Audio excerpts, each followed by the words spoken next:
The NMR spectrum of a molecule is very simple. It's what's called the shift ultimately relates to an energy difference, which is transition between nuclear spin states. It has only one variable in it. It is the strength of the magnetic field at the nucleus. All this other stuff is just constants. So the chemical shift is a very simple quantity. It's how much the nucleus sees that magnetic field.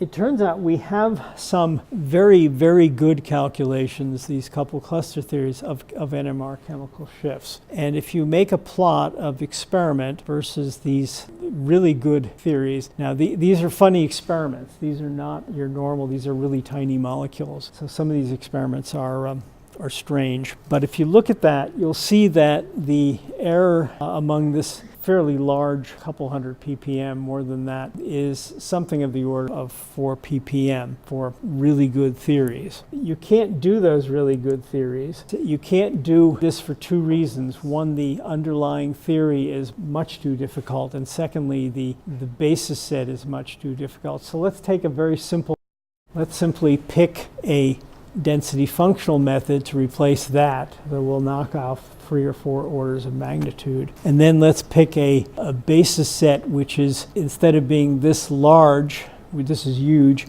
let's pick something that starts really small and then we gradually build it up to something bigger. And you learn something by doing that exercise, you learn something rather interesting. I've just picked a single molecule, strychnine, and I've looked at a few of the positions in strychnine. And what you're going to see is that they're all bad. Some of them are better than others, but if you actually were to average all of these together, you would actually see that this simplest method is no worse than this most complicated one. So the lesson there is that you're not gaining, there's something else that's missing in the component here. If you make a plot of this for lots of molecules, what you see is the following. I've extended it so it looks better than it is. This is maybe 1,000 chemical shifts, I don't know, several hundred at least. If you take aliphatic carbons, they're really pretty good. The red line is the experiment. If you take olefinic carbons, there's a systematic error and a little bit of a random error as well. The important thing is that the overall error here is probably too large to be useful in an experimental sense. Chemical shift error on the order of 3.5 ppm is probably too big to be useful in using that tool the way that NMR spectroscopy is used. If you, thinking back on what I did for infrared, if you now say, well, what fundamentally can we do to correct? And the way we've approached NMR is we've said that we're going to add corrections. These are very tiny, actually, which take the number of, it's going to say, what neighbors do you have around you? It's going to say, do I have an oxygen or a carbon? How many of them? And then it's going to say something similar, something like bond length. It wants to be able to tell single and double bonds apart.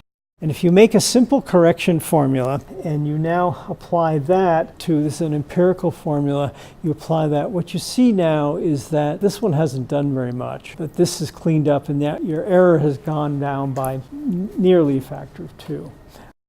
And just to give you a simple example, here's strychnine. This is the differences in chemical shifts between experiment and theory. I should comment here that experimental chemical shifts, you're probably better chemists than I am. Experimental chemical shifts show significant variations with solvent and with other conditions.